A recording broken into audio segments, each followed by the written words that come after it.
Fala, senhoras e senhores! É bom estar de volta aqui, gravando finalmente a continuação do boletim policial. Eu tô enrolando demais, eu sei, só o que eu faço é enrolar, mas bora lá, bola pra frente, foco, foco, foco. Inclusive, só um parênteses, eu tô gravando isso aqui, daqui a pouco eu vou fazer necrópsia, eu tô só esperando o pessoal que tá vindo. Enfim, bora lá então. Eu ia começar aqui agora, a gente ia começar a estudar o Código de Processo Penal, mais especificadamente aquela parte ali que fala da cadeia de custódia, das perícias em geral, do exame de corpo de delito. Só que eu vou comentar só o primeiro artigo. Eu quero, antes disso, só comentar, porque tem muita gente me perguntando, tanto no privado do Instagram quanto nos comentários aqui do YouTube, sobre métodos de estudo e tudo mais. Eu já comentei esporadicamente em um vídeo ou outro como foi o meu método de estudo. E eu vou tentar aqui resumir para vocês terem um norte. Saiu o edital pro meu concurso, eu sou do concurso de 2014. Faz tempo. O edital saiu em dezembro de 2014. Não. A data exata eu não lembro. Mas ele saiu em dezembro de 2014 e a prova foi, salvo engano, ali pelo dia 15 de fevereiro. Acho que foi na primeira quinzena de fevereiro, eu não lembro a data exata. De 2015, lógico. Eu fiz a minha inscrição no finalzinho de dezembro. Acho que lá pelo dia 28 de dezembro, 27, eu devo ter feito minha inscrição. E eu sei que eu estudei mesmo para esse concurso na metade de janeiro. Acho que lá pelo dia 13, 14 de janeiro eu comecei a estudar firme até o dia da prova, mais ou menos. Ou seja, eu tive um tempo hábil aí de mais ou menos um mês de estudo, só que eu já estava fazendo faculdade e embora eu não tivesse metade das ocupações que eu tenho hoje, eu já não tinha todo o tempo livre do mundo para estudar. O que eu fiz, cara? Aproveitei esse quase um mês que eu tinha, acho que dava um mês e pouquinho, todo dia, era sagrado, todo santo dia. Eu acordava, tomava café. Nessa época eu estava fazendo muita caminhada, muita corrida. Inclusive agora eu fiquei até triste, que eu estou bem sedentário. Eu lembro que eu corria bastante nessa época. Eu corria 7 km, velho. Hoje eu consigo correr mal 2. E toda vez eu fazia o primeiro exercício, e aí eu tomava meu cafezinho da manhã e ia estudar. E isso aí eu começava a estudar ali mais 8h30, 9 horas. Estudava até 11 e pouca, sem parar, tipo, focado mesmo. E aí almoçava, e aí eu ia me divertir, ficar no YouTube, assistir alguma coisa. Nessa época eu acompanhava muito um canal, só um parênteses, né? Um youtuber que eu gosto demais. Eu não vou dizer idolatro, porque eu não idolatro ninguém. Mas é um cara que eu gosto demais, que é o David Jones, do Gameplay RJ, que é de games também. Vagabundo é foda, moleque. Na moral, brasileiro é um bicho filho da puta. Eu assistia demais ele. E enfim, e aí eu me divertia. Eu sei que dava 3 horas, 3 horas, eu focava nos estudos de novo até 5 da tarde, que era o horário que eu tinha que estudar, que me preparar para ir para a faculdade, né? Porque eu estava na faculdade. E na faculdade, se eu tinha um tempinho livre, eu estava ali revisando alguma coisa. Mas enfim, nessa torada aí dá pra gente ter uma ideia de horas de estudo que eu tinha. Eu estudava ali das 9 da manhã até mais 11 horas, dá umas 2 horas. E à tarde eu estudava ali das 2, 3 da tarde até umas 5 horas. Ou seja, em média eu estudava de 4 a 5 horas por dia, vai. Eu não vou nem entrar aqui nessa porra de seara de horas líquidas que tá na modinha, horas líquidas. Cara, estudar, porra, tem que ser hora líquida, né? Você não vai estudar, eu vou ler o edital, vai contar como estudo. Isso não é estudo. Estudar é uma coisa, ler edital, ver a logística de como você vai fazer a prova, isso aí não é estudo. Mas enfim, eu tinha ali 4, 5 horas todo dia estudando durante um mês, mais ou menos, e me rendeu uma posição excelente no concurso. Eu vacilei durante o curso de formação, inclusive eu vou fazer um vídeo só sobre o curso de formação, o quão importante você estar bem posicionado lá. Eu nunca tinha feito concurso, nunca tinha passado por todo esse negócio de ser servidor público, então eu não tinha noção de o quão importante era o curso de formação. Mas enfim, então, com essas minhas 4, 5 horas diárias, cara, eu fiquei ali numa posição que me garantia entrar na segunda turma de auxiliar de autópsia. E como que eu fiz, como que eram os meus estudos? Então, bora lá. Primeiro, eu foquei demais nessa parte de legislação. Cara, eu estudei muito legislação. Se fosse dar uma porcentagem, eu diria que eu estudei 60% do meu tempo legislação. E o que foi a legislação do meu concurso? Foi basicamente é o capítulo que trata das perícias em geral, do exame de corpo de delito, e hoje está mudado, hoje ele também acrescentou a cadeia de custódia. Na nossa época não tinha essa alteração na legislação que envolve a cadeia de custódia, porque como o nosso concurso é de 2014, era a legislação antiga, não mencionava nada sobre cadeia de custódia, pelo menos não diretamente. Claro que mencionava, mas não diretamente como é hoje. E essa que tem hoje, essa alteração que tem hoje no Código de Processo Penal é fruto lá de 2019, do pacote anticrime, de quando o Moro ainda era secretário de Justiça, não sei o quê. Mas enfim, todo dia eu estudava essa legislação do processo penal, todo dia. E qual que foi o meu método de estudo para ela?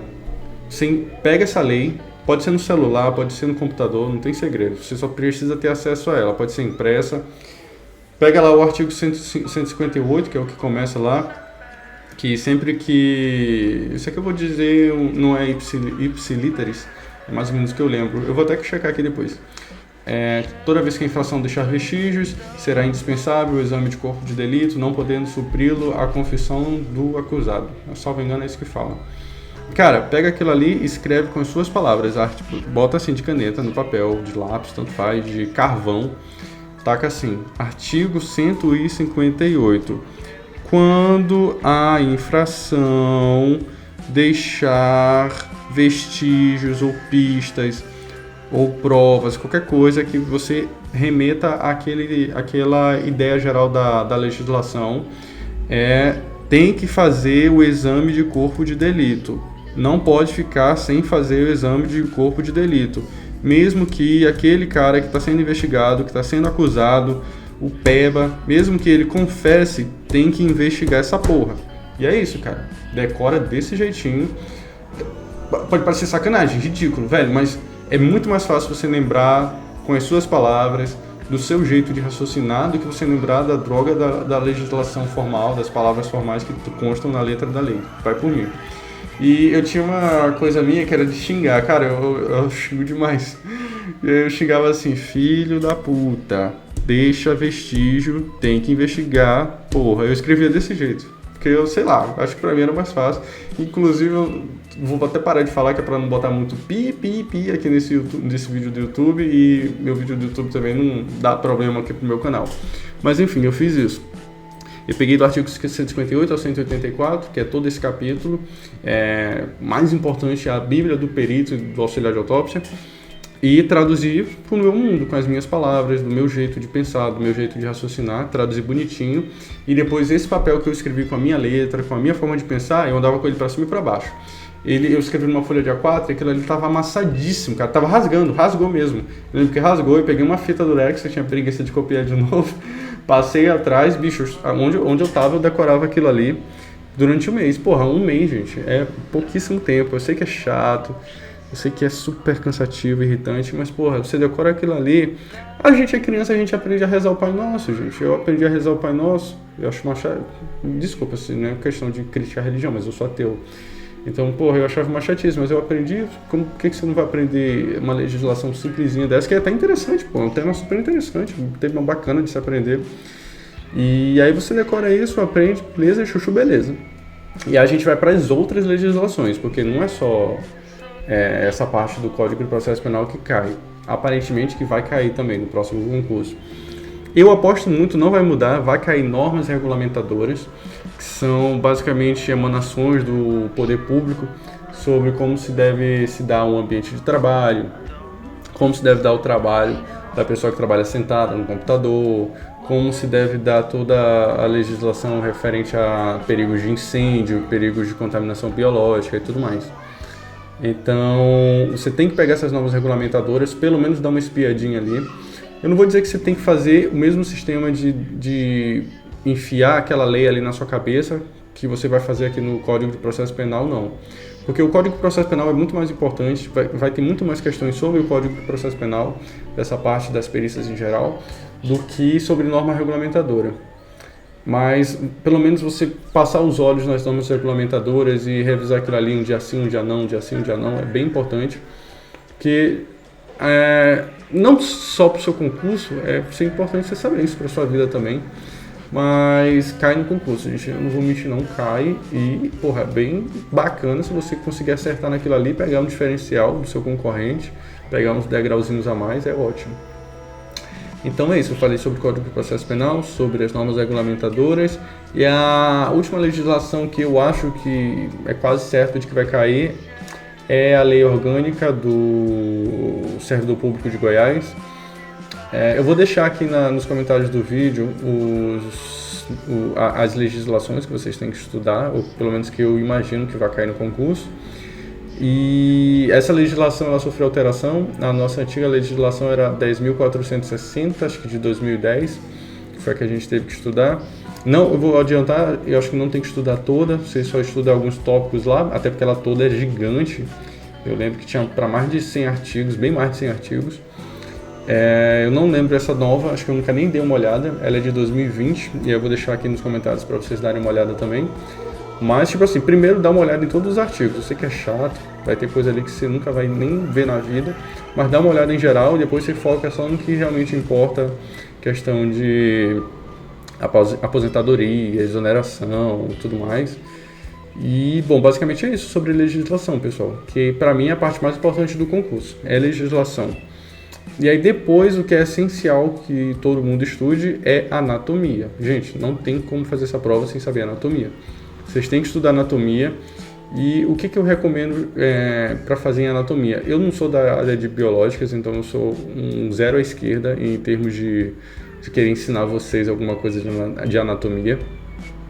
Mas o que eu fazia era o seguinte, eu ia pelos sistemas, eu estudava os sistemas, sistema nervoso, aí eu focava, estudava o máximo que eu podia, sistema digestivo, sistema reprodutor, porque eu acho que é muito mais fácil você estudar, por exemplo, qual que é a funcionalidade de um órgão, do que você basicamente estudar a anatomia mesmo por foto e tal, e não saber o que aquilo ali vai fazer, o que aquilo ali deixa de fazer. Quando você estuda os sistemas, você teve uma compreensão maior de todo o quadro geral. Você sabe que isso aqui conecta com aquilo ali para fazer isso. Não, beleza. Deu pelo menos para ter uma noção. E o resto, gente, o resto é cereja do bolo, porque você vai saber onde fica tal órgão, onde fica um rim, onde fica um baço, para que serve, sei lá, um fígado, essas coisas. É basicamente estudar através dos sistemas o que o órgão faz, para que ele serve, do que ele precisa e tudo mais. E pronto, assim você mata a anatomia. Se você for da área de saúde, você está no paraíso. Se você não for, você consegue ali garantir seus 60% de acertos, vai. E aí o resto você chuta, porque vai ter questão que você vai chutar. Que, sinceramente, eu acho que até um médico que já trabalhasse na área de medicina legal por 30 anos teria que chutar, porque é impossível saber tudo, é muito complicado. E, enfim, são essas as questões específicas do concurso para auxiliar de autópsia. Agora, sobre as questões gerais, é português, matemática, e, gente, aqui não tem mistério, não. Português, basicamente, você tem que saber umas regrinhas básicas ali de gramática, de acentuação, de separação silábica, que eu acho até um tipo de questão bem boba esse ainda de pedir separação silábica. Gente, a gente não vai usar isso na nossa vida real. Eu acho que seria muito mais relevante a gente usar questões de figuras de linguagem, de interpretação de texto, do que ortografia, separação silábica, acentuação gráfica. Mas enfim, isso cai. Eu recomendaria, sei lá, tirar pelo menos ali um dia na semana só para estudar a língua portuguesa. Estudar essas coisinhas bobas que eu tinha comentado, separação silábica, acentuação gráfica, ditongo, tritongo, hiato, essas coisinhas. E, claro, interpretação de texto, mas interpretação de texto a gente não estuda, a gente só lê e compreende. Então, isso aqui é uma dica pra vida, tá? Olha, ó, Victor é cultura também, dica pra vida. Cara, sempre leia alguma coisa, pô. Leia um jornal, leia uma história em quadrinhos, leia um romance, leia um livro didático, mas leia alguma coisa, nunca fique sem ler. Porque se você lê, cara, você vive uma outra vida. Eu já vivi 1001 vidas humanas e extraterrestres e de super-heróis, que eu adoro ler. Inclusive eu vou voltar com minhas dicas de leitura, porque eu tô parado, inventei de ler um monte de livro e eu não avancei nenhum, mas eu voltei a ler o Cisne Negro, do Nassim Taleb, que eu amo esse livro, e eu vou fazer aqui o review de leituras depois. Mas enfim, essas são as dicas de português. Para matemática, cara, eu vou deixar a dica, para mim, o melhor professor de matemática que tem na internet, que é o NERC, eu não sei se ele é na Posta Vídeos, porque ele zerou a matemática que você tem para estudar para vestibular. E aí lá você vai ter as aulas e você vai copiando ele. E assim, você tenta copiar, ele ensina nas aulas, ele mesmo fala isso. Você pausa, tenta fazer o exercício. Terminou? Assiste a aula. Se você errou, tenta fazer de novo. Cara, matemática é isso, é tentativa e erro, tentativa e erro. E o que eu recomendaria estudar em matemática? Se você não sabe nada de matemática, cara, vai pelo básico do básico, vai por conjuntos, sistemas de numeração, e aí vai para as 4 divisões, para as 4 operações, adição, subtração, multiplicação, divisão, e até chegar ali na parte de proporção, de regra de 3, simples, regra de 3 compostas, que é basicamente isso que vai cair no concurso, se cair matemática, que é eu ainda tenho minhas dúvidas se eles vão cobrar, eu acho que sim, mas não é uma certeza. Cara, se forem cobrar, vão cobrar isso, não vão cobrar equação de segundo grau, trigonometria, nenhuma coisa do tipo. Vão cobrar, tipo, tem um problema lá, empresa X tem 2 máquinas, 7 funcionários, imprime 1000 papéis. Se ela comprar mais 2 máquinas, demitir um funcionário, ela vai imprimir tantos papéis em quanto tempo? É isso, cara. E isso é o quê? É basicamente regra de 3 simples, proporção. Então você tem que estudar isso e, tipo, saber realmente, porque dá uma diferenciada, apesar de serem poucas questões, porra, 1 ponto, cara, é uma diferença grande entre ser aprovado ou não ser aprovado. E é isso, português e matemática. Informática eu não estudei nada, porque eu mexo muito com computador, e aí eu fui na chutureba mesmo, chutei, acho que 3, 2 eu sabia, eu chutei 3, acho que eu acertei 1, acho que eu tinha acertado 3 de informática, eu não lembro, eram 5 questões. Mas assim, se você tiver de boa para estudar, cara, estuda. Mas eu acho chato demais essas aulas de informática, de aprender comando. Você tem que saber o básico, o que é um sistema operacional, o que é um software, um hardware, o que é um navegador, para que serve um navegador, quais são as ferramentas de edição de texto. Aí tem umas aulas bem legais no YouTube que se vocês procuram aí conseguem achar. Mas negócio de estudar comando, velho, até hoje eu não uso comando, para que eu vou aprender isso? Eu prefiro chutar. E, enfim, o resto é a historiografia do estado de Goiás. Você tem que estudar a história e geografia de Goiás. Você joga aí no YouTube vídeo aulas que você pega e é coisa simples. Basicamente saber o tipo de vegetação, algumas informações gerais sobre fauna e flora do Cerrado e a história de Goiás e tal, que está muito ligado às bandeirantes, a marcha para o oeste e tudo mais. Isso aí tudo você pega só em vídeo aula, porque até a quantidade de questões é mínima, são 5 questões. E são basicamente noções gerais. Assiste mais videoaulas aí e pronto. Agora o foco é nas específicas. Faz como eu disse. Copia pela sua letra, com as suas palavras, toda a parte lá do Código de Processo Penal, que fica mais fácil para você entender. Estuda anatomia pelos sistemas, que foi o que eu fiz, sabendo o que é aquele órgão, para que ele serve, do que ele precisa, onde ele fica. As normas regulamentadoras, passa pelo menos o olhinho nelas, estuda o Estatuto do Servidor Goiano. E é isso, senhoras e senhores, o resto é história. Eu disse que eu ia comentar o primeiro artigo aqui do Código de Processo Penal. Vou deixar para fazer no próximo vídeo, que aí eu já pego uma estirada. Eu sei lá, vou do 158 até o 162, 164. Porque esse vídeo aqui está compridíssimo, já deve estar dando quase uns 15 minutos aqui. Eu vou fazer a mágica da edição para ver se fica menor. Mas é isso então, senhoras e senhores. Próximo vídeo focado no Código de Processo Penal. Bons estudos e tchau, tchau, final.